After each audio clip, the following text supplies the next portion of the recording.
A flooded home or business is never easy to deal with. The memories that are lost that you cannot replace. And Aquadam can be another tool in your arsenal to protect your home or business from the hurricane storm surge or the king tides. Look us up online at aquadam.net or give Aquadam a call at 707-764-2119. We can help. Consider advertising on the Opperman Report. We have excellent advertising rates for you. The advertising rates are very affordable. Once your ad goes up and we play the show on the podcast and on the YouTube channel, those ads stay up there forever. And then we play repeats every single night of classic Opperman Report shows. And your new ads will be inserted into those repeats that play every single night. So the saturation is incredible, and the rates are very affordable. Contact me at oppermanreport@gmail.com.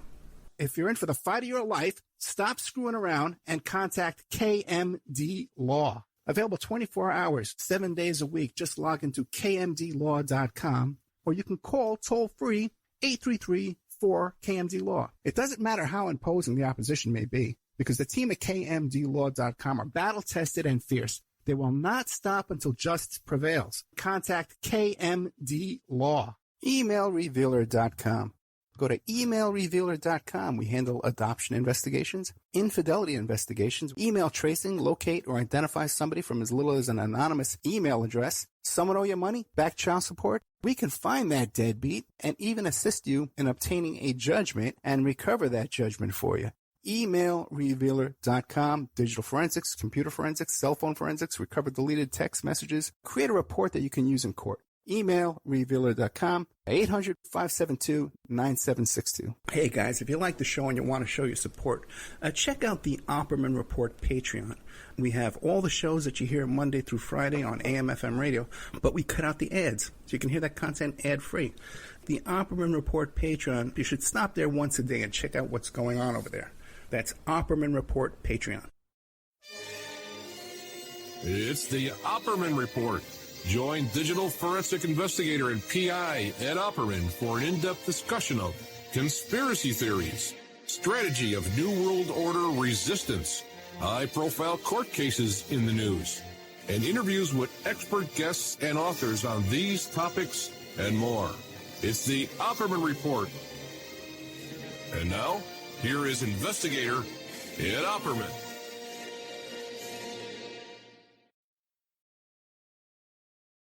Okay. Welcome to the show. Welcome to the Opperman Report. I am your Opperman Report host. My name is Opperman. The show is called Opperman. Opperman. The Patreon's called Opperman Report. The company's called Opperman Investigations and Digital Forensic Consulting. You can get a hold of me there at oppermaninvestigations@gmail.com. Word of the day is Opperman. Jeez. Okay, anyway. Welcome to the show. Check out the Patreon. Check out our TikTok, Ed Opperman TikTok.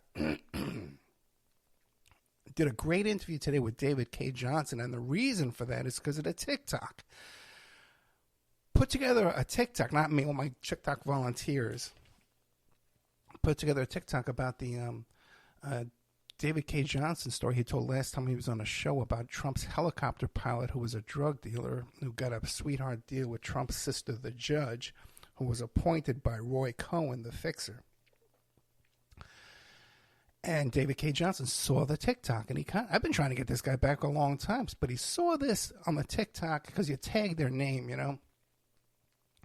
And I remember even when I was putting a little name tag in there with a David K. Johnson tag, I figured, who's looking for David K. Johnson? Just get out of it.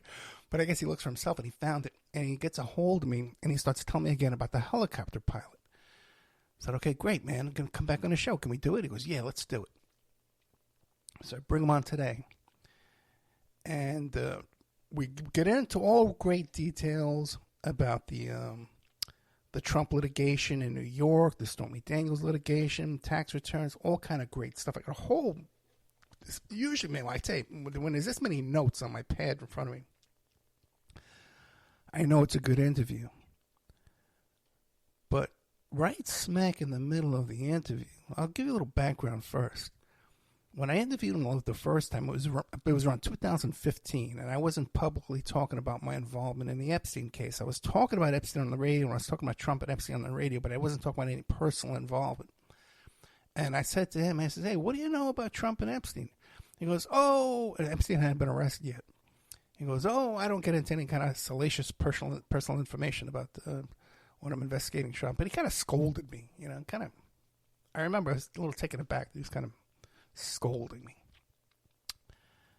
And this time, out of the friggin' blue, he brings up, he says, oh, and when Trump had his casinos in Atlantic City, he was comping rooms to 15 and 16-year-old teenage kids to come gamble and drink and get comped rooms at his casinos in Atlantic City.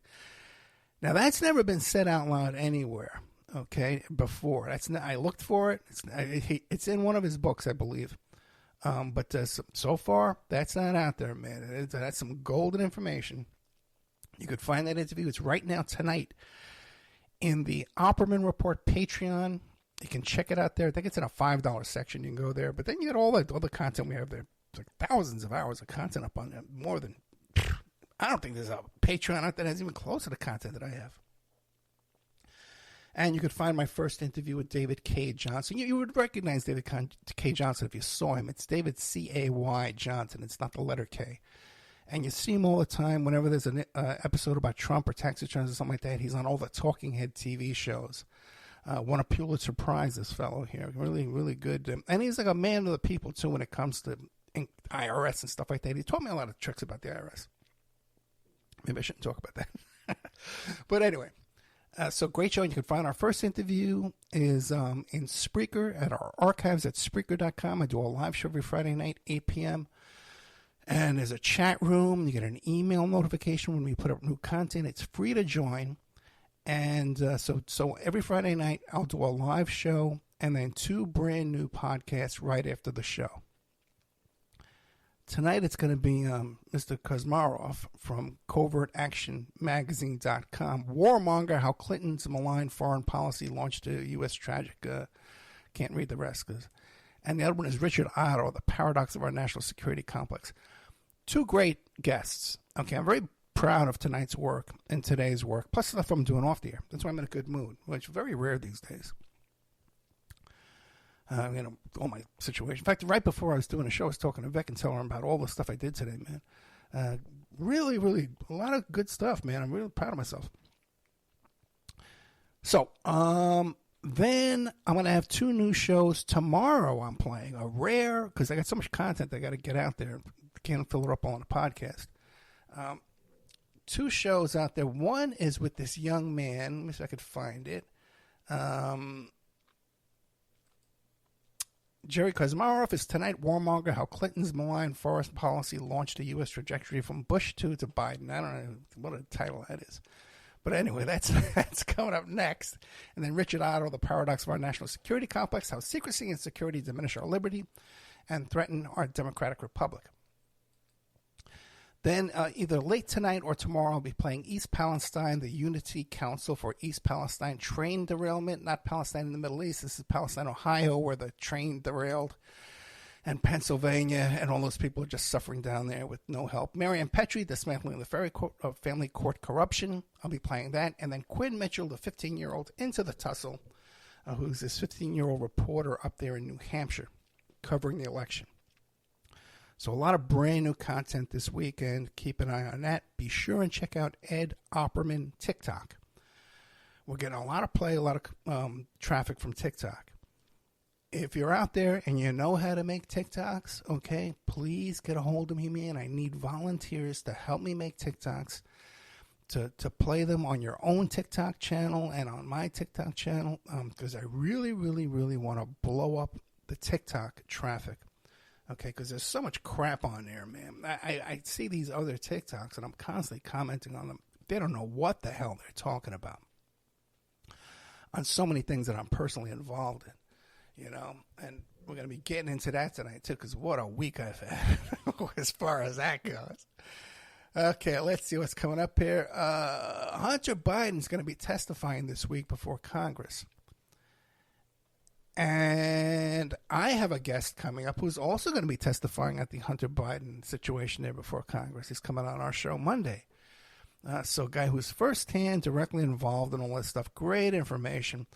And when I played him, we have a clip that one of our listeners put together of all the shows I've done about the Hunter Biden laptop. All my little clues from here, my little clues from there. He took them all, put them in one big clip. And I sent it to this fellow. And I says, look, man, I know all about the Hunter Biden laptop, man. Check this out. And then I want you to come on my show. As soon as he listened to it, he says, yeah, let's do it. He said, we just got to pick a day. So we picked Monday morning. I'll be taping with him. Now, I got to tell you something, man. You know, Hunter Biden, he says I'll come and testify as long as it's public on TV. And then the Republican House members, these guys like George Santos, who just got kicked out, just got evicted from Congress, fired and evicted. They're telling him, oh, no, we don't want it. We want it in private. Right? And that's pretty much, I got to tell you, man, I think Hunter Biden is going to do very well when he testifies before this committee. His former partner, Devin Archer, did very well for his cause and for Hunter Biden's cause. And Devin Archer is a guy who was on his way to prison for his crimes. When they started questioning Devin Archer, first thing he says is, oh, well, let me tell you all the stuff, you know, about John Kerry's son, who was doing all these same things these other two guys were doing. And they said, oh, no, we don't want to hear that. We don't want to hear it. Whoa. I can't hear you. They don't want to hear about John Kerry's son because they're all getting a piece of that pie. They're all getting a kickback on that, right? John Kerry's spreading that money around. This is targeted against Hunter Biden and targeted against Beauregard Biden, the father, you know, whatever his name is. Joe Thibodeau Biden, whatever his name is. Hey, so I think that Hunter Biden's gonna get up there and he's gonna explain to them when they start saying, well, how'd you get this energy job at Burisma when you have no experience in energy, Mr. Biden Jr., Hunter, cocaine man? And he's going to come out just like Devin Archer says, well, no, I have no experience in energy. You're correct. Okay, I never said I did. But they would come to me when they had political issues, and I would direct them to the correct lobbyists in Washington, who I knew that I could contact them and get a better deal than they could. And I knew the right ones to use and not the right ones to avoid for the right issues and stuff like that. So I would direct him to the correct lobbyist, which is perfectly legit. It's perfectly legal. So I think he's going to do very, very well. I think he's going to do very, very well. And when they get into that whole business about, well, didn't your father on tape say we're withholding these funds until you fire this Ukrainian district attorney who's investigating Burisma? Devin Archer said, oh, no, we wanted that. That was their guy. Burisma wanted that DA. They didn't want him fired. They wanted to keep him because they already had him in the pocket. So when you listen to the whole Devin Archer, I can't get Devin Archer's going to prison. But when you listen to the whole Devin Archer, unedited, because when the Republicans put it up there, they tried to edit out his last portion of his testimony there. You'll see that there's really a lot of nothing there, man. Of course, listen, Biden and Kerry and stuff like that, they were running around with their hands out all over the world, collecting money from all the different companies, but countries and companies. But everybody does that, man. It's nothing unusual. According to Lev Parnas, who was arrested on the plane, he was headed to Vienna on a plane with Sean Hannity. And Rudy Giuliani was supposed to be on that plane, and they were headed to Vienna to get a copy of the Hunter Biden laptop that was owned under the control of the Russian FSB. And what they would do is they would send Hunter Jr. over to Kazakhstan and say, hey, we got these hookers and we got this coca for you over there. Let's go for a party. They take them over there, videotape them, and they put it on this laptop. And Sean Hannity was involved, Lev Parnas was involved, and Giuliani was involved. But Giuliani canceled at the very last second, and then Lev Parnas was arrested on the plane. And Sean Hannity went there and got an interview in Vienna about Vienna sausages or whatever that was about. Who knows? Speaking of Hunter Biden laptop, let's see. George Santos has a connection to that too. George Santos has this character. He got fired today, George Santos. They voted to keep him out of there. Where is that? Why is my notes like this? This is so weird. Okay, let's try that. This little thing I used to hold my notes doesn't seem correct. Like, let's go there. It's like it's not opened all the way like it normally is. The fellow who works for George Santos, I don't have it here. Turns out the guy is he's from Staten Island, and he lives in Red Bank, Staten Island. He got arrested for drug dealing in Staten Island. And he's working for George Santos as his aide and his fixer. Okay? And so after his situation in Staten Island there, and he still lives with his mother in Staten Island, in Red Bank, a really crappy neighborhood, he went to work with Matt Gaetz, cleaning up his mess, and then he went to work for Steve Bannon. And the story is that he was the go-to guy. He used to throw Hunter Biden laptop viewing parties. It's also come out, too, that Miranda Devine, the one who wrote the book about the laptop from hell, and everyone's always annoying me. Hey, Ed, can't you get Miranda Devine on the show? Why can't you talk to her? And they're tagging me with her on Twitter and stuff like that. And I'm trying to get her to come on the show. She won't do it. She won't talk to me. She won't come on. She's an expert on the Hunter Biden laptop. Why wouldn't you want to talk to Ed Opperman? I got some pretty good information on it here. Okay, if I'm not wrong. If I'm wrong, tell me, right? Show me where I'm wrong. Turns out she's buddies with Santos. She's friends with George Santos, the guy who's spending $500,000 on OnlyFans. I was trying to explain to a guy today on Twitter that when you see people on Patreon and OnlyFans and they're making a lot of money with really no explanation. A lot of time that's blackmail money. That's what do you call it? Money laundering drug money, laundering illegal money. A lot of times there's some kind of shady business going on with those kind of transactions you see. Okay. By the way, one of the reasons why I'm in such a good mood. Let's see how we're doing on time. Is I got a new client. Okay, I got a new client right now. And it's a big lawsuit. It's a big lawsuit that's right up our alley. The guy who is the defendant in this case is a real piece of garbage, man, like a really perverted, sick creep, that harmed my client. Sexual battery case. And this guy's got a ton of money.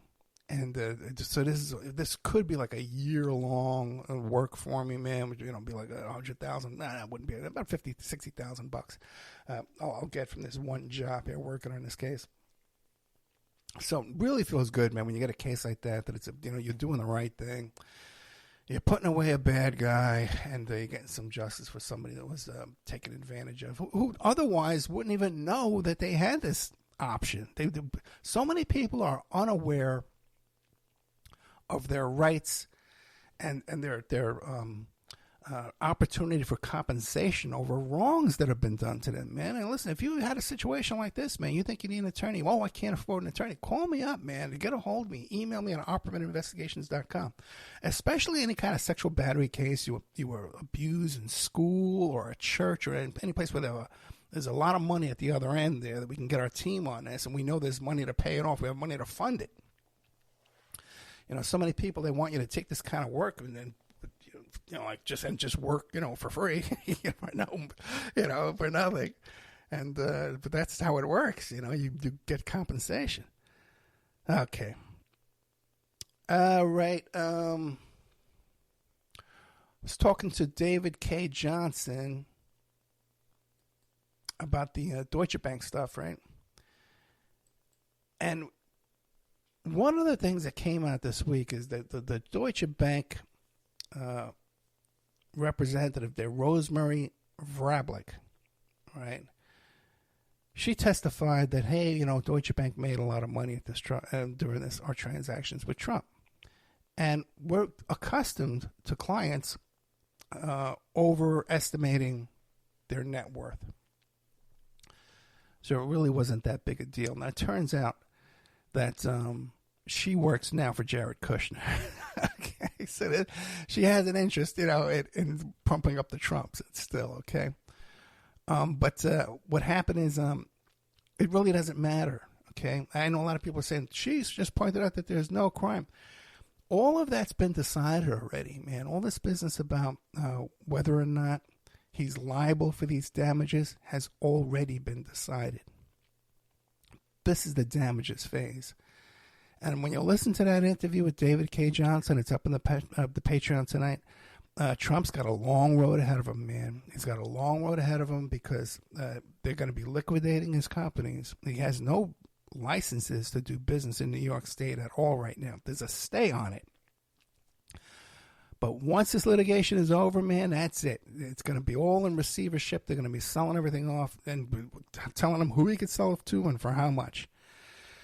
Now, if you haven't heard about it this week, he did a transfer that's in violation of this conservatorship. What's it called? A court monitor. It's not a conservatorship. It's a court monitor. A retired judge is monitoring his finances. And without her permission, he transferred $40 million from the company into his personal account. Totally in violation of this. So I got to tell you, man, I tried to talk to David K. Johnson about, is he competent to stand trial? And he says he is, man. I have to disagree with him on that, man. I see a lot of...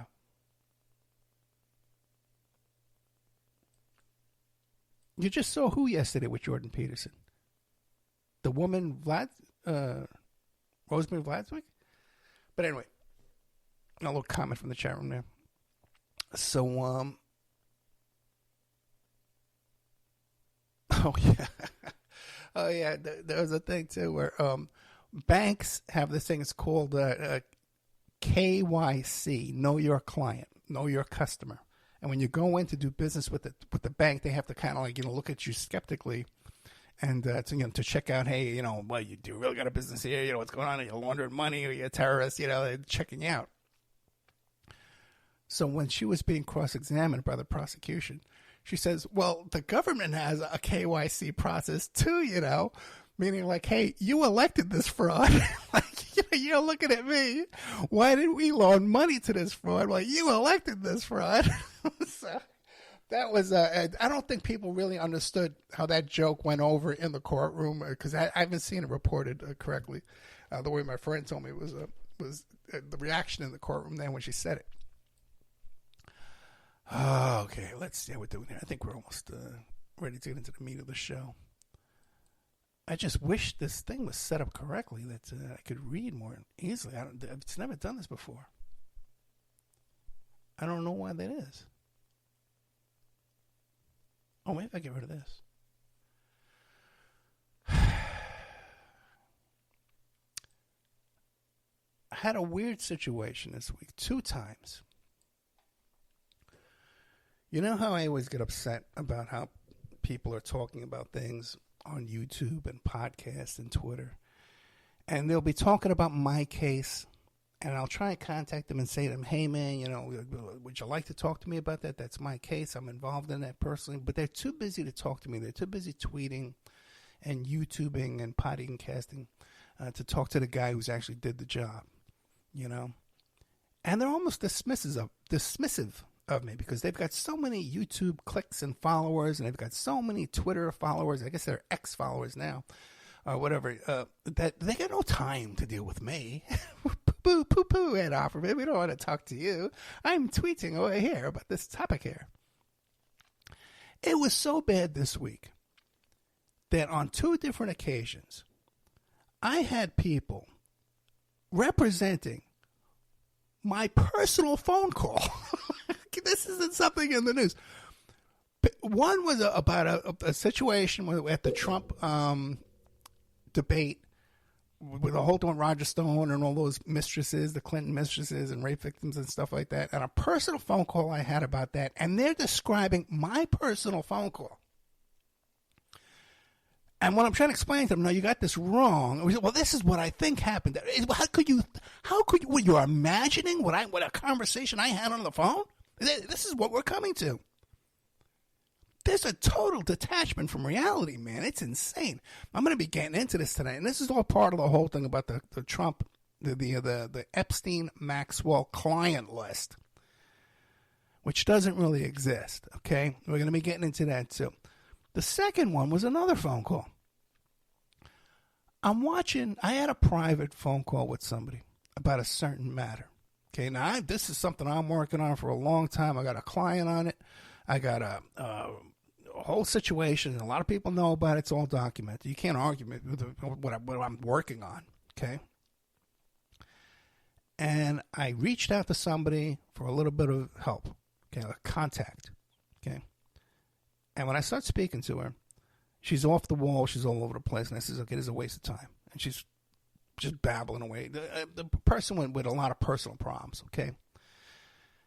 And I see her tweeting. She's got a big following.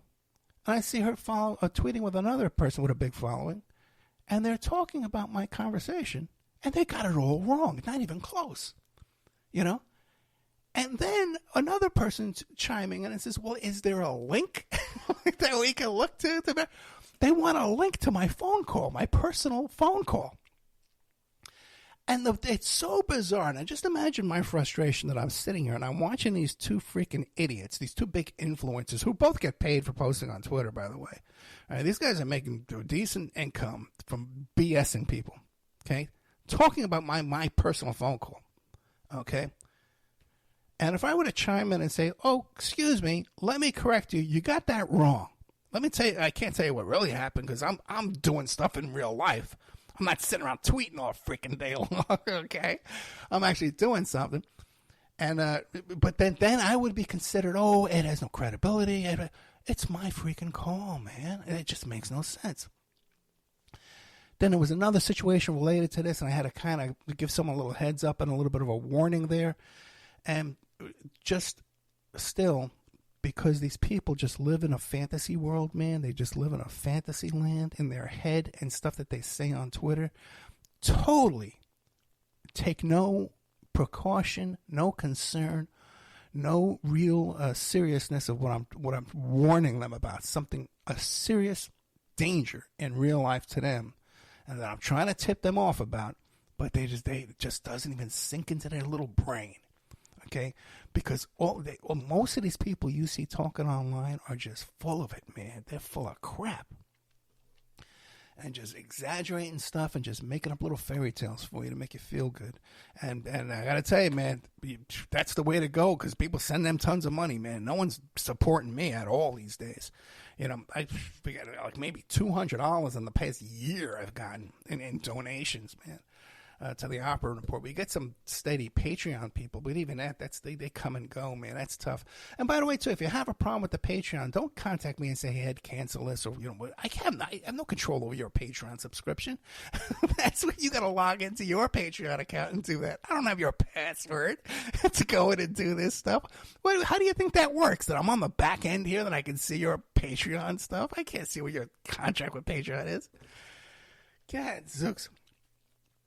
But one of the issues in all this, see, you got these people out there, and especially with the Epstein case. With the Epstein situation, you have these people, these kind of superstar people, these people that are involved. But there's kind of like there's different levels of them. Some of them are superstars, and the world loves them. And some of them are like, oh, well, we don't trust this one totally. They don't trust somebody involved. They would trust somebody more who's a Twitter guy, who's Googling nonsense while he's drinking a big giant beer. Okay. All right. And just Googling nonsense. Well, that sounds better. See, when I started off on this, okay, and I did the very first radio show on Jeffrey Epstein. I don't give a damn who the hell you are or who you think you are. I know I was the first one because when I did it, I was Googling all over the place to find a guest and nobody was talking about it. So, okay. And when people started hearing about this stuff and on YouTube, and back in those days when you Google the name Ed Opperman, you went to Google Images, you saw a picture of Jeffrey Epstein. That's how much deep I was involved in this back in 2013, 2014, years before some of these people showed up that are now experts somehow. I don't know where they got their expertise or who they're talking to. Nobody seems to know who they're talking to. But people heard this story and it was just hard to believe. My God, what's going on here? Intelligence background, Patrick Douglas Lease and Hoffenberg and Mossad and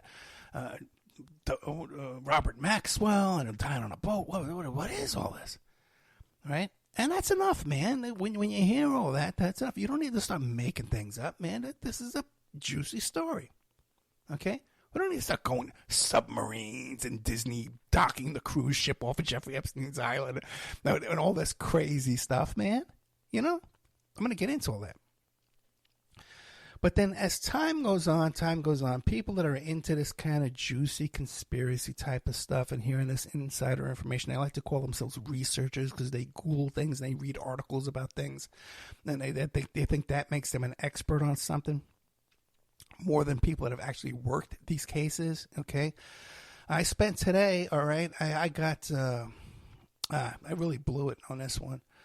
Back around 2018, I was sent Google Drive documents, and I went through this. Look, I have one list here. It's 10 pages, 15 names, addresses, phone numbers, and pictures of women involved with the Epstein scandal. These were women that were either sexually abused, sexual battery, or they were just masseuses that were just giving legit massages. Some of them appeared, because some of them, when I look at them up now, it seems that they're living very, very healthy lifestyles with families and kids and all kind of stuff like that. It doesn't seem like they had any kind of issues, negative issues in their life that you normally see from people that have gone through this kind of great trauma in their life. Okay, I got a huge list here, man. Okay, that no one else has it. All right, given to me back in 2018. Just started looking at it now. Okay. But then I really blew it because there's a whole bunch of Google Docs, too, that now I don't seem to have access to. I need permission to get into them. Contacted the fellow that sent it to me to see if he can give me. I haven't heard back from him. But even Googling the titles and the names in those titles, everyone wants the list, okay? I got a list of names right now, okay? I got a list, all right? And some of these names, you know, when you Google them, you can't figure out how there's a connection to Epstein, but there is. And some of them, now their names have been unsealed and they have a connection to Epstein. But back then in 2018, they weren't unsealed. They were still sealed. This would have been golden information to share with the audience. But I do the best I can and I get no financial support. What do you want from me? You know, there's all these other guys out there. Oh, that one. Yeah, I hate her. The author of the Biden laptop book. I don't hate her. I would have her on the show. I would talk to her politely. But just, you know, you are the company you keep, man. If you're hanging out in a bar with George Santos and some Staten Island drug dealer who's working for characters like Gates and Bannon, you know, there's a pattern there, I would say. You know, I would call that a pattern. So there's a list of names, okay, that I got. Now, I got another thing I'm working on. I know someone who has Jeffrey Epstein phone records, not the address book. Okay, you know, you gotta listen carefully. I'm not talking about the flight logs, which we largely know about. There was this big thing about how some Republican wanted to subpoena more flight logs. We pretty much know who was on the plane, and the flight logs, too, are based on the trustworthiness of the captain of the plane. And we know we can't trust these captains. In fact, I don't know why one of these pilots, I don't know why this guy wasn't charged for sex trafficking along with this other bunch. Because even he talks about what he saw. This is actual phone records, okay, that a friend of mine obtained. And he told me about it. I've never asked him for it. I'm reaching out to him now, and I'm asking him for it. All right? And I think maybe we can put together, if I search every single phone number on it, put a name to it, and what's their connection, and just put together a book about that. So people want a list so badly, I'm going to give you a list, okay? But the list people want is an imaginary list. They want a list, a client list, of people who paid money to Maxwell and Epstein to have sex with children. In fantasy world, there's a client list of people that paid them money to have sex with children. There's a list of this somehow. Okay? That list does not exist in reality. there are people in the litigation, the various litigations. There are names, they could be listed on a list, names of people that have been named as having raped these children, statutory raped these children. Okay, I don't know of one instance where one of these rapists ever paid any money to either Maxwell or Epstein. Well, then you say, well, Ed, then how could you be charged with trafficking if you're not selling a little girl to a client? Ed Opperman explained to us. Providing a child to Epstein or to one of Epstein's friends, that's trafficking. Maxwell was charged with providing these kids mostly to Epstein. So as far as a list being hidden by the courts, sure, there's names that are sealed. A very short list of names that are sealed. We can have that list. I'd like to see that. But I'm sure those names are already in the public domain. People, they're already out there connected to the Epstein story. We've seen them already. Now, there's phone records. That could be some new names on there. But it's not going to be a whole big list of names and all this crazy stuff that people are making up.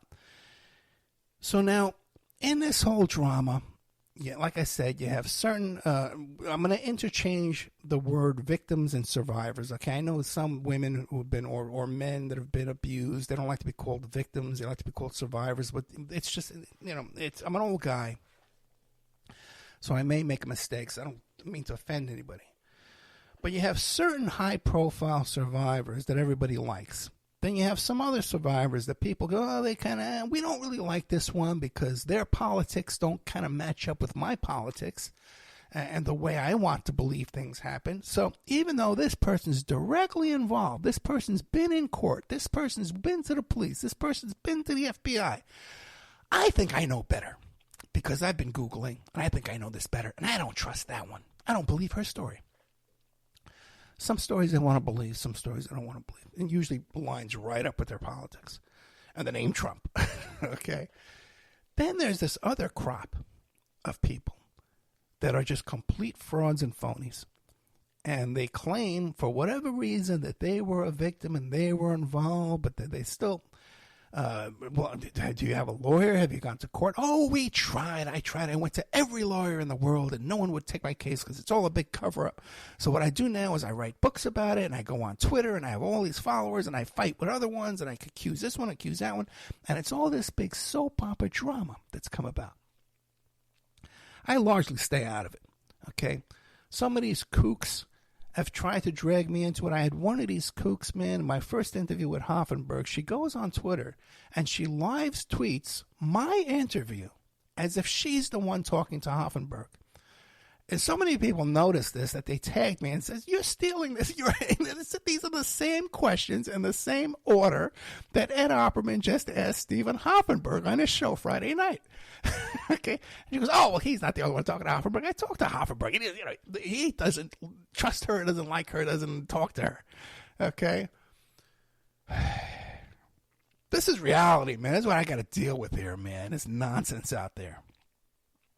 But I've been working all day for real, helping real survivors and real victims. Get justice and compensation they weren't even aware that they could. How do you like that? Okay? Not leeching off people's misery and suffering by Googling all day and then tweeting about it. I get a little pissed off sometimes. But we have a situation now, because there's certain catchphrases out there, Lolita Express, Pedophile Island, Epstein didn't kill himself, and now release the list. What is the list? We want to see the client list. Oh, they're keeping it secret because it's going to have the names of Oprah Winfrey and Tom Hanks is going to be on there, and all these names are going to be on there. By the way, this is a completely fraud flight list to Jeffrey's Little St. James, too. But there's one meme of a list of people that have been there. That's a total bogus list, okay? The only real list is you've got the flight logs and you got the address book. Those are the only real lists. And then some names of people that were subpoenaed and other defendants and witnesses and stuff. There's these catchphrases that go viral, okay? Why isn't there a catchphrase about, hey, let's boycott Victoria's Secrets? Here you have Les Wexner, who was Epstein's client. A lot of money changed hands there. He did all kind of shenanigans to Maria Farmer and Annie Farmer. Why isn't there a meme that goes viral? Hey, let's boycott the Limited. Let's boycott Abercrombie and Fitch. Let's boycott Lex Wexner's companies. That meme never took off, did it? I did a whole show about it. How come there was no meme about, hey, what about the Butterfly Trust? Darren Endyke and Richard Kahn, the accountants and the lawyers who were involved in all the shenanigans way back to Tower Financial, stole $10 million, guys, from the Epstein estate. They created a trust called the Butterfly Trust under their wives' names and sent payments to themselves for work done. Painting, perhaps, okay? Or whatever the work done. Maybe they did some landscaping, okay, down there. Okay? No meme about that. Nobody cares about that. Nobody talks about that. Why? Because it's real. What the stuff that gets promoted out there? He never killed himself. Hillary killed him. All that nonsense, man. That's what they want you talking about. That's what they don't want you talking about, hey, let's boycott Victoria's Secret. Hey, where did that money from the Butterfly Trust go? Oh, this Christmas ornament didn't hang itself, just like Jeffrey Epstein. Ha, ha, ha, look at me. I'm raising awareness. I'm against child trafficking. I'm such a clever guy here, and I'm into conspiracy theories, and I'm a researcher. Right? These geniuses that don't know a damn thing about what they're talking about. Pedophile Island, Lolita Express, all those were coined by their side. Okay? And that's why you start seeing bizarre things like that blue and white temple and gold dome that was on the island there, man. That was like just let's lure these saps and suckers in with another new thing for them to conspiracy theory about and declare themselves experts, okay? I've spoken to someone that's been in that room. And there was exercise equipment in that room. It was like being used for storage. But if you look at the designs, the architectural designs for that island, for that area, they had planned a piano room, like a music a pavilion or something like that, with a piano. And I've actually seen the sketches for it. Which brings us to a lot of crazy stuff, okay, that you hear all the time. One is this bizarre idea that because Ghislaine Maxwell is a helicopter pilot, by the way, but she's also a submarine pilot. She can drive a submersible. She can't drive a big giant sub like the Russians would have, okay? But she can drive one of those little submersible subs. And probably, probably anybody could if you got in there and took a quick lesson. But she was able to drive one of these subs, and she's had some kind of oceanography charity or some BS, man, that all these people put together these things to raise money and steal the money. So they come up with a theory that she was using that sub to deliver children to Little St. James. Okay? Now, just a little bit of research. This is the most stupidest, ridiculous thing you can imagine. How many people could you fit in that damn little sub? 5 people? Tops. Okay, with Ghislaine driving it. The range on those damn things is like 30 miles. Okay? And then the speed, they're so damn slow. There is no reason on the face of the earth to have and plus there's no underground submarine port entrance underneath the island. Okay? The whole freaking island is like it's 70 acres. Okay? The small island. The bigger island has no development at all on it. The small island where he lived, where the home was, it's like a 10,000 square foot home. Okay, which is a big house, but there's only about 7 bedrooms here. Then there's some cottages. Okay? They call them cottages. These were mostly used for the workers down there. There was 3 small cottages, 1-bedroom cottages. This wasn't a place that was holding 100 people or 200 people at a time or 50 people even, okay? Unless they were shuttling back and forth and leaving in a day because there wasn't enough room to sleep people overnight. The employees that worked there were driving around on golf courts. And a lot of these structures that you see from overhead video, and so these were storage of, there was a lot of construction equipment on there for whatever reason, I don't know. But for future construction or maybe leftover construction, what are you really going to do? Are you going to throw it away? Are you going to ship it off the island in helicopters and boats? Access to the island. You see this crazy meme out there about Oprah Winfrey landed her private jet on Epstein Island 99 times. Okay. Well, that makes so much sense. You heard about that school in Africa. Oh, it makes you must have been delivering those kids over to Epstein Island. 100 kids.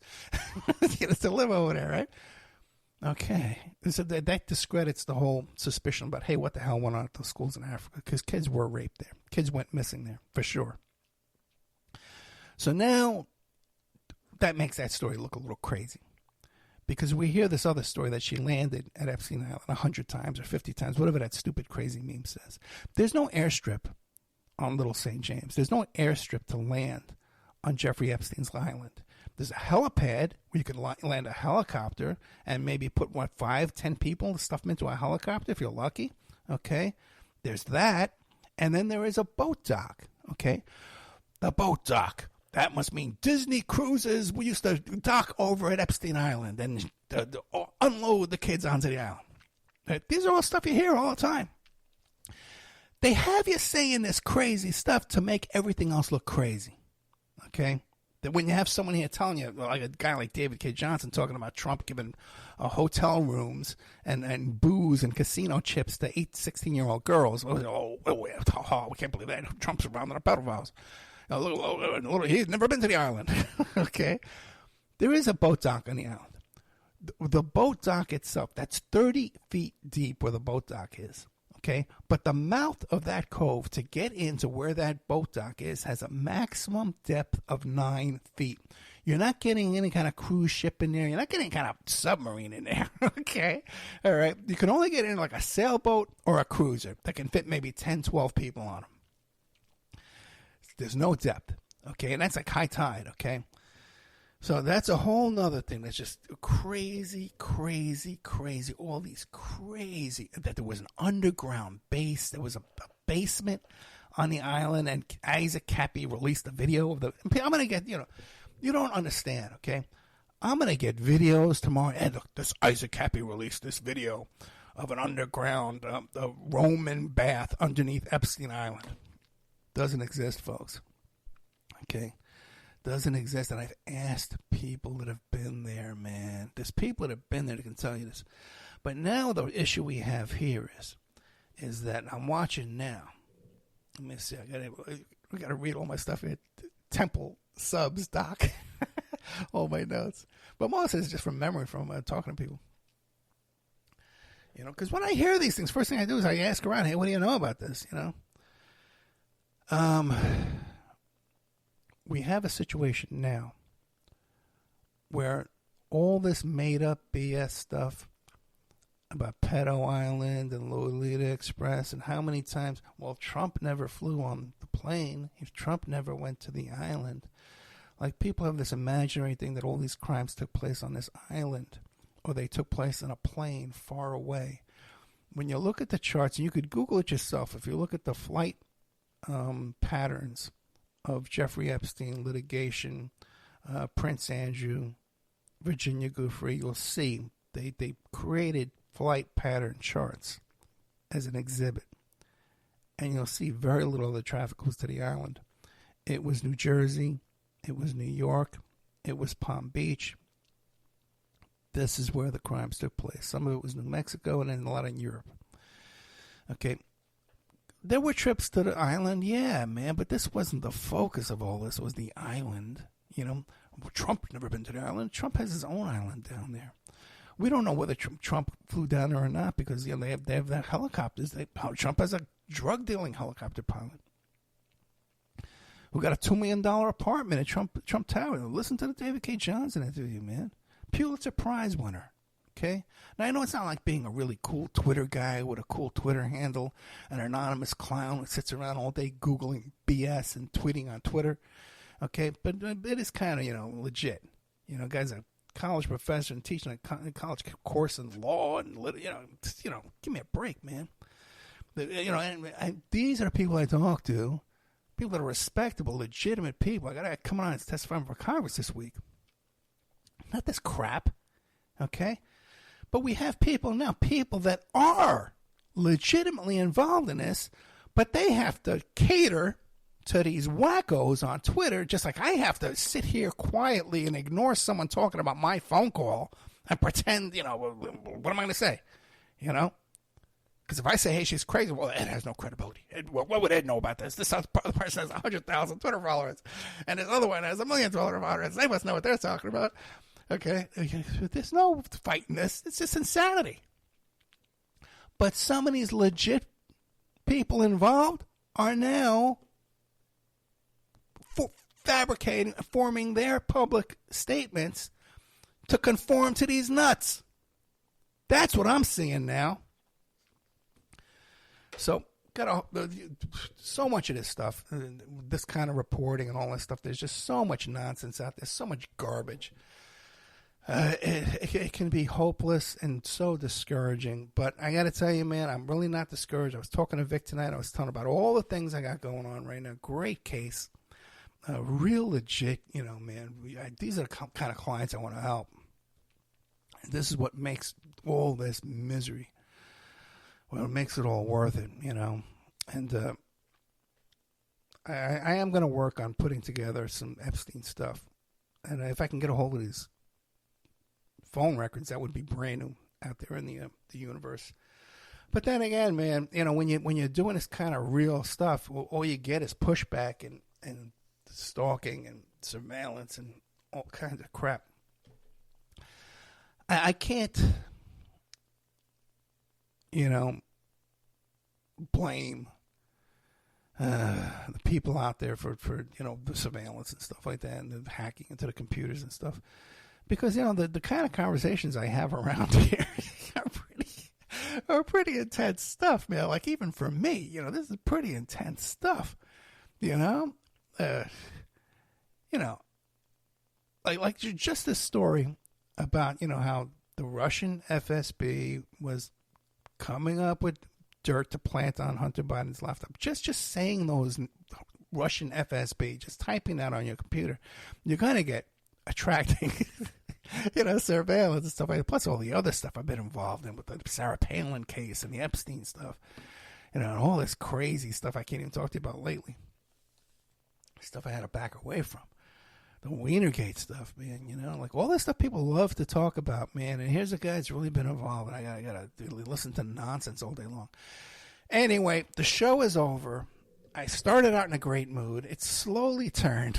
I turned back to my gripes and misery and hatred and anger at the world. So, I still haven't withdrawn my money from Patreon, so if you want to support me this month, I got a lot of bills, man, that I'm not caught up on. I got to tell you, I got a lot of late fees and things like that, and a lot of overdraft fees that I'm even afraid to look at, So if you could help support the work I'm doing here by becoming a Patreon, that David K. Johnson show tonight, that alone is worth it. There's another one, I forgot to keep talking about it. I lost the show for a while about Ireland. So I could find it real quick.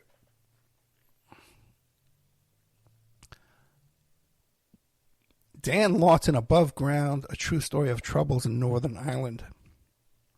About this guy who was framed, and he actually escaped the Maze prison in Ireland and then was found not guilty of his crimes. Great story, great author. Dan Lawton is an attorney in Las Vegas. Excellent attorney. Above Ground, a true story of the troubles in Northern Ireland.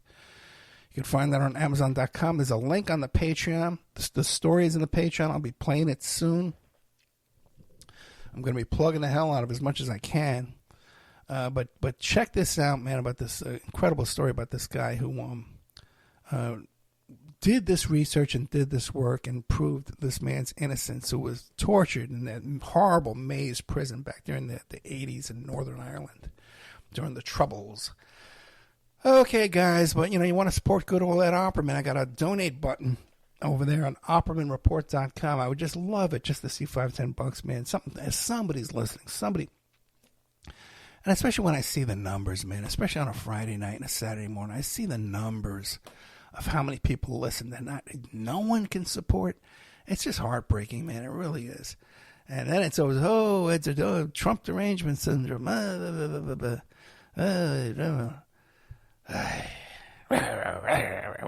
False flag. Me, man. Alex Jones. Sandy Hook. Guy makes like $400,000 a month. Not giving you number BS. All right, guys. Coming up next is Warmonger, how Clinton's malign foreign policy, blah, blah, blah, blah, blah. And then after that, Richard Otto. But two great shows, a lot of content on there. So check those out. Good night.